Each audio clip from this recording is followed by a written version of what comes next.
ka pala, no? Ang kagat lang kailangan.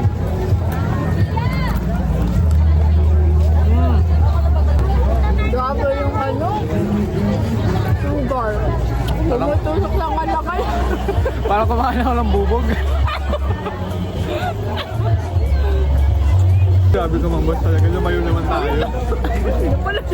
Ano pala yung pagbilan natin? Pero tanggal yung isang bracket ko. Pero matamis, masarap naman. Ewe, pambawi. Pakikat. Sabi ko lang totoo ko.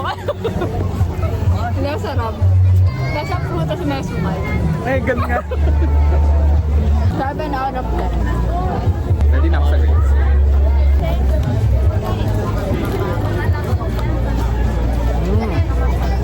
Ano? Well done ako. Ay! Lakas ng tawa. Tinanggal ko na. Kasi ang tigal. Ito ba sa Korea? Pakaman down below nga. Oo eh. Kailangan makakain ako dito ng matigas na tanghuli. Charot. Na-rate ba natin yun? Pwede ko din natin na-rate. Ano sa akin, hard over 10. Kasi ang hard niya talaga. Pero masarap yung prutas naman. At least, di ba? Ano eh? So ano yung binayaran natin doon?